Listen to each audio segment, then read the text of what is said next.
सोने का भाव भाई अभी काफी ज्यादा भाग चुका है, अभी तो ये 55,000 के लेवल तक गिर जाएगा। गोल्ड पिछले कुछ सालों में नहीं चला था भाई, 5-6% का रिटर्न देखने को मिल रहा था। जब जब ये रेशियो अपने सपोर्ट के ऊपर आता है, उसके अगले 2 साल के बाद में निफ्टी डबल होती है। देखो, इन्वेस्टर्स के मन में एक बहुत बड़ा सवाल है कि हमें गोल्ड में इन्वेस्ट करना चाहिए या फिर स्टॉक मार्केट में, और ये सवाल एकदम लाजमी है, क्योंकि पहले जहां पर गोल्ड को हम एक सेफ इन्वेस्टमेंट की तरह देखते थे, वो परसेप्शन अभी के टाइम पर लोगों का चेंज हो चुका है। क्योंकि 2025 के रिटर्न्स की बात करते हैं ना अपन, तो मात्र 2025 के अंदर ही गोल्ड ने लगभग 40% जो रिटर्न है वो दिया इन्वेस्टर्स को। वहीं पर अपन मार्केट की बात करते हैं, जो कि जनरली ग्रोथ के लिए चूज किया जाता है। मतलब इंडियन मार्केट की बात करें तो इंडिया एक इमर्जिंग कंट्री है, तो इंडियन मार्केट रिटर्न बना के देगा, यही स्टोरी हमको बेची जा रही है। लेकिन एक्चुअल में हम मार्केट की बात करें तो पिछले एक साल के मैं आपको रिटर्न बताऊं तो यहाँ पर 0% रिटर्न मार्केट ने दी है। वहीं पर मार्केट के साथ में काफी ज्यादा दिक्कतें भी हमको देखने को मिली है। एफआईआई इन्वेस्टमेंट काफी ज्यादा कम होता हुआ दिखा है, एफआईआई ने पैसा पुल आउट किया है। तो ऐसी सिचुएशंस के अंदर अभी जो सिनारियोस क्रिएट हो रहे हैं ना, अपन उनको समझने वाले। साथ में गोल्ड के साथ में भी काफी ज्यादा अभी दिक्कतें चल रही है। पहले तो 1 लाख के भाव तक गोल्ड गया, 10 ग्राम का प्राइस, तब इन्वेस्टर्स को लगता था कि सोने का भाव तो अभी इनफ है, मतलब काफी ऊपर चला गया, अब ये गिरने वाला। और ऐसे में काफी सारी रिपोर्ट्स भी आती है कि सोने का भाव भाई अभी काफी ज्यादा भाग चुका है, अभी तो ये 55,000 के लेवल तक गिर जाएगा। तो ऐसे में काफी सारे लोगों ने भरोसा किया, कुछ ने नहीं किया, लेकिन अंत में हमको ये होता हुआ दिखा कि अभी के टाइम पर सोने का भाव लगातार बढ़ता हुआ दिखाई दे रहा है। 1,11,000 पर 10 ग्राम सोने का भाव अभी के टाइम पर जा चुका है। तो ऐसी सिचुएशन में हमें इन्वेस्टमेंट डिसीजन क्या लेना चाहिए, अपना असेट एलोकेशन किस तरीके से करना चाहिए, ये सारी चीजें ना आपको क्लियरली समझ में आ जाएंगी। क्योंकि इस वीडियो में ना अपन 4 इकोनॉमिक सिनारियो समझने वाले हैं। साथ में निफ्टी टू गोल्ड का रेशियो जब जब पास्ट में सपोर्ट के ऊपर आया है, तब मार्केट ने कैसा रिएक्ट किया है, इन सारी चीजों को अपन समझने वाले हैं। मतलब कुल मिला के इस वीडियो को पूरा देखने के बाद में आप खुद का अपना इन्वेस्टमेंट डिसीजन क्रिएट कर पाओगे और बेटर एलोकेशन के साथ में एक अपना पोर्टफोलियो बिल्ड कर पाओगे, और साथ में आपको काफी सारी चीजें सीखने को मिलेगी। इस चीज की मैं आपको गारंटी दे सकता हूँ। तो अगर अभी तक आपने वीडियो को लाइक नहीं किया तो वीडियो को लाइक कर लो। सीधा मैं आपको वीडियो में लेके चलता हूँ। देखो, सीधा अपन वीडियो स्टार्ट करते हैं, पॉइंट के ऊपर आते हैं, और इसको हम स्टार्ट करेंगे निफ्टी टू गोल्ड रेशियो के साथ में। देखो, रेशियो क्या होता है, सबसे पहले अपन वो समझ लेते हैं। रेशियो जो होता है ना, वो हमको 2 चीजों के बीच का रिलेशन शो करता है। देखो, ये जो प्राइस एक्शन हमको देखने को मिल रहा है, टेक्निकल डेटा देखने को मिल रहा है, ये है निफ्टी टू गोल्ड रेशियो का। निफ्टी टू गोल्ड रेशियो हम निकालते कैसे, ऊपर हम ले लेंगे निफ्टी की प्राइस और नीचे होगी गोल्ड की प्राइस। सिंपल सी बात है, निफ्टी टू गोल्ड का जो रेशियो है वो भाई निफ्टी के डायरेक्ट प्रोपोर्शन में, वहीं पर इनवर्सली प्रोपोर्शनल है गोल्ड के प्राइस से। मतलब क्लियरली समझ में आता है, अगर निफ्टी का भाव ऊपर जाता हुआ दिखता है तो ये जो रेशियो है ये ऊपर के साइड जाएगा, और अगर गोल्ड का भाव ऊपर जाता हुआ दिखता है तो ये जो रेशियो है ये नीचे आता हुआ दिखेगा। देखो, एक सिंपल भाषा में एक और चीज अपन समझ लेते हैं कि गोल्ड कब भागता है और मार्केट कब भागता है। मार्केट को भागने के लिए मार्केट में एक क्लियर डिमांड चाहिए, मार्केट में डोमेस्टिक कंजप्शन बढ़ना चाहिए, डोमेस्टिक प्रोडक्शन बनना चाहिए, ओवरऑल इकोनॉमी ग्रो करना चाहिए, इन्फ्लेशन कंट्रोल में होना चाहिए, रेपो रेट नीचे होना चाहिए जनरली। ठीक है, ये सारी चीजें जो होती है वो फेवरेबल होती है मार्केट को भागने के लिए, मार्केट कंडीशन के लिए। वहीं पर हम गोल्ड की बात करते हैं तो गोल्ड को चाहिए ग्लोबल अनसर्टेनिटी। जितनी ज्यादा अनसर्टेनिटी होगी उतना ज्यादा गोल्ड भागेगा, और जो कि हमें देखने को भी मिला है। रिसेंट टाइम में हमको काफी सारे वॉर्स देखने को मिले। ईरान इजराइल का वॉर हुआ, रशिया यूक्रेन का वॉर अभी के टाइम पर चल रहा है, इंडिया पाकिस्तान की भी काफी ज्यादा अनसर्टेनिटी थी, वॉर लाइक सिचुएशन क्रिएट हो चुकी थी। तो ऐसी सिचुएशन जब भी ग्लोबली क्रिएट होती है ना, तो उस समय हमको कहीं ना कहीं गोल्ड के भाव में एक स्ट्रेंथ देखने को मिलती है, जो कि हमको रिसेंट टाइम में देखने को मिला है। तो हमें ये पता है कि भाई निफ्टी कब भागेगा, गोल्ड कब भागेगा।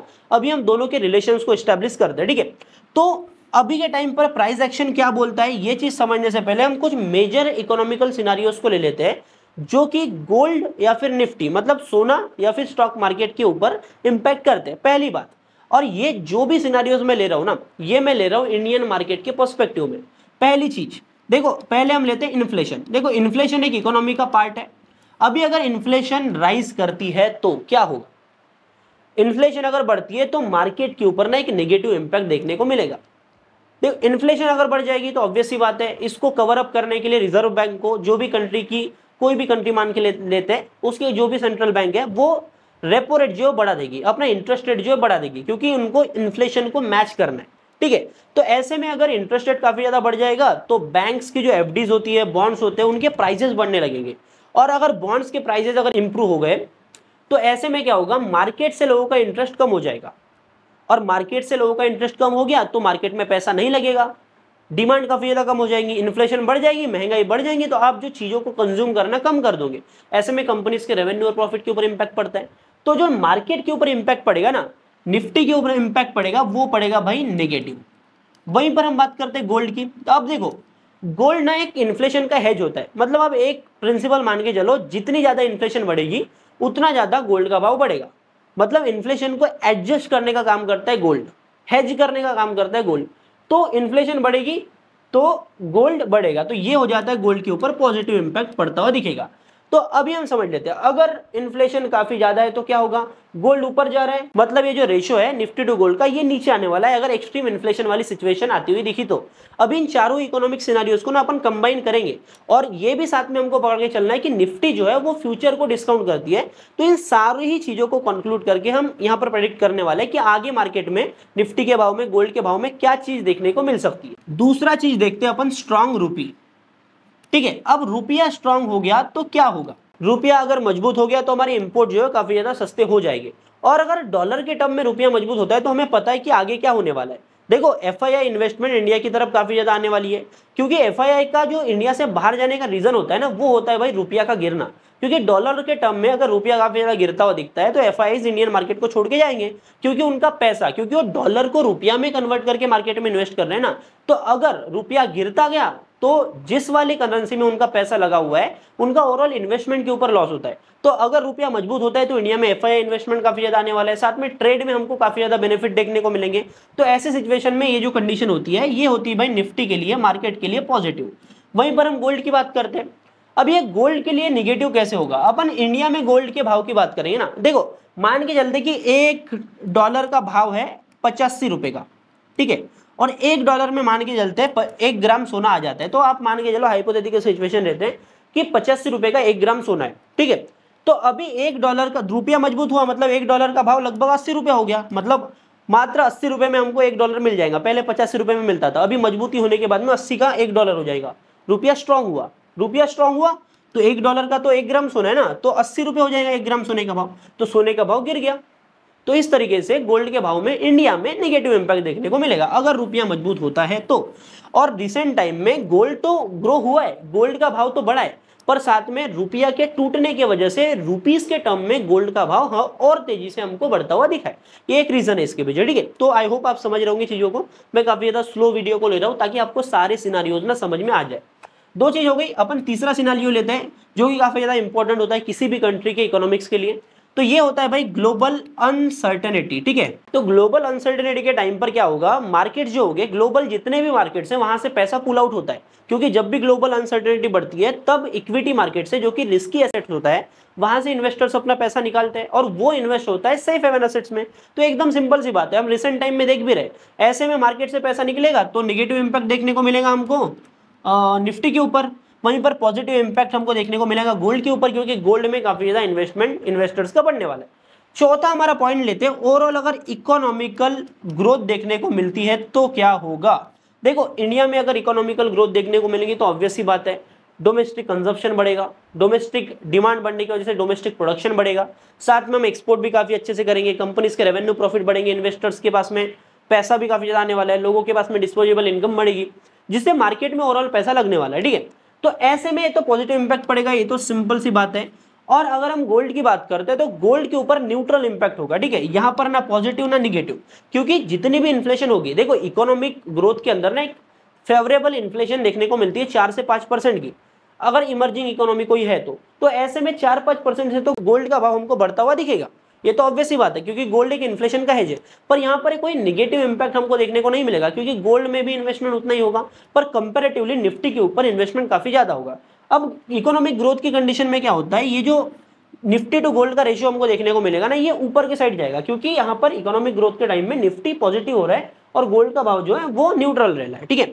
मतलब सिंपल सी बात है, किसी भी रेशियो में अगर एक चीज न्यूट्रल है दूसरी चीज पॉजिटिव हो रही है तो रेशियो जो होता है वो पॉजिटिव चीज के फेवर में ही जाता है। तो फाइनली अपन ने रेशियो को भी समझ लिया और साथ में सारी 4 इकोनॉमिक सिनेरियोस को भी समझ लिया। अभी मेरा काम क्या है, मैं कंपाइल करके दूंगा कि 4 इकोनॉमिक सिनेरियोस के बाद में किस तरीके के सिनारियो किसके फेवर में, मतलब गोल्ड के फेवर में काफी ज्यादा देखने को मिल रहे हैं या फिर निफ्टी के फेवर में, जिससे हम सारी चीजों को समझने वाले हैं। अभी फाइनली आ जाते हैं अपन प्राइस एक्शन के ऊपर, निफ्टी टू गोल्ड के रेशो का जो प्राइस एक्शन देखने को मिल रहा है उसके ऊपर। देखो आप इस रेशो के प्राइस एक्शन को देखोगे ना, तो ओवरऑल कितने भी लंबे टाइम फ्रेम पर आप देख लो, आपको एक स्लाइटली ऊपर के साइड में रेशो जाता हुआ दिखेगा, क्योंकि गोल्ड के कंपेयर में निफ्टी ने हमेशा से अच्छे खासे रिटर्न दिए, मतलब गोल्ड कंपेरेटिवली कम ही रिटर्न दिया है निफ्टी के कंपेयर में।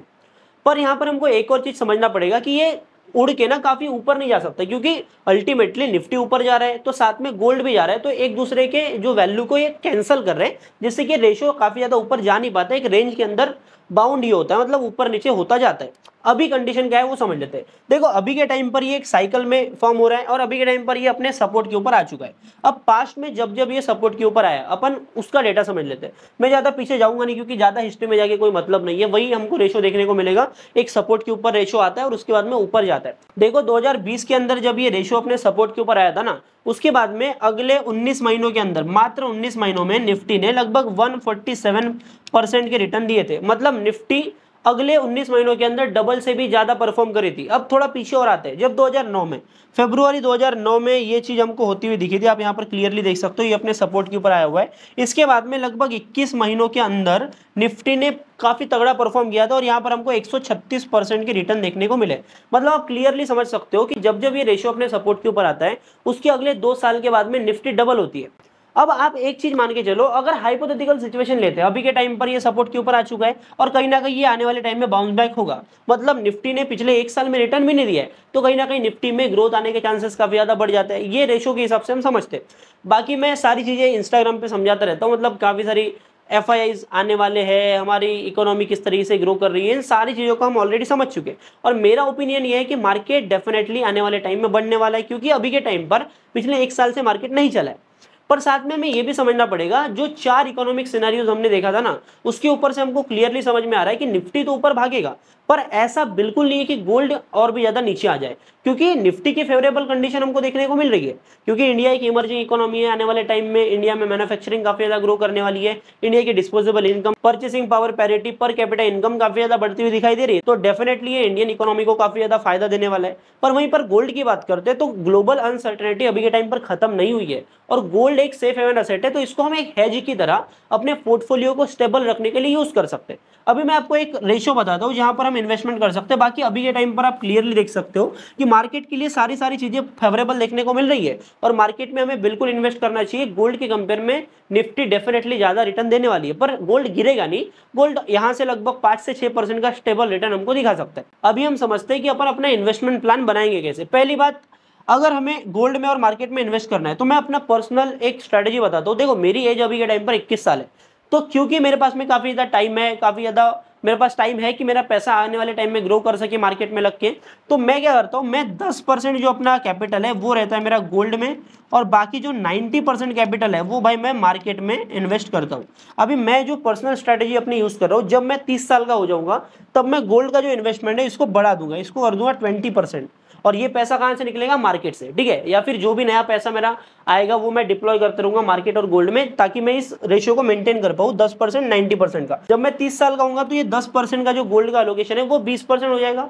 जब मैं उसके आगे बढ़ूंगा, जब मैं 40 साल का हूँ, 40 साल का हूँ, तब मेरा इन्वेस्टमेंट जो है गोल्ड में होने वाला है लगभग 30% एलोकेशन। वैसे मैं 50 साल का हो गया तो मेरा 40% जो पैसा रहेगा वो गोल्ड में रहेगा। अभी गोल्ड से मेरा मतलब सिर्फ गोल्ड नहीं है, गोल्ड से मेरा मतलब ये है कि सेफ इन्वेस्टमेंट, ठीक है, वो हो सकता है सिल्वर हो, या फिर आने वाले टाइम में कोई भी मेटल हो, या फिर मार्केट सेट के कोई भी चीज हो, या तो FD हो गया, बैंक्स हो गया, गवर्नमेंट बॉन्ड हो गया, ये सारी चीजें यहाँ पर आ जाती है। तो कुल मिला के हमें रिस्की जो असेट है हमारी एज के हिसाब से, हमारी रिस्क एपेटाइट के हिसाब से उनको कहीं ना कहीं सेटल करना होता है। देखो गोल्ड पिछले कुछ सालों में नहीं चला था भाई, 5-6% का ही रिटर्न देखने को मिल रहा था, पर अभी के टाइम पर ये एकदम से चल गया, तो ये कहीं ना कहीं सारी चीजों को कवर अप कर देता है। वहीं पर मार्केट पिछले 1 साल में चला नहीं है तो आने वाले टाइम में चल सकता है। अभी हम बात करते हैं गोल्ड में अगर इन्वेस्ट करना है तो बेस्ट इन्वेस्टमेंट क्या रहेगा। देखो सबसे पहले ना हमको GST और चार्जेस को समझना पड़ेगा। तो अगर हम फिजिकल गोल्ड लेते हैं और अगर हमारे लिए उसकी यूटिलिटी नहीं है, हम उसको इन्वेस्टमेंट की तरह देख रहे हैं, तो वो कोई इन्वेस्टमेंट है नहीं, क्योंकि वहां पर हमको 15% का तो मेकिंग चार्ज देखने को मिलता है, 3% का हम GST देते हैं, तो कोई फायदा देखने को नहीं मिल रहा। मतलब आने वाले टाइम में आपका गोल्ड का रेट अगर 10%, 12%, 15-20% से भी बढ़ता है, फिर भी आपको कोई सिग्निफिकेंट ग्रोथ आपके पैसे में देखने को नहीं मिलेगी।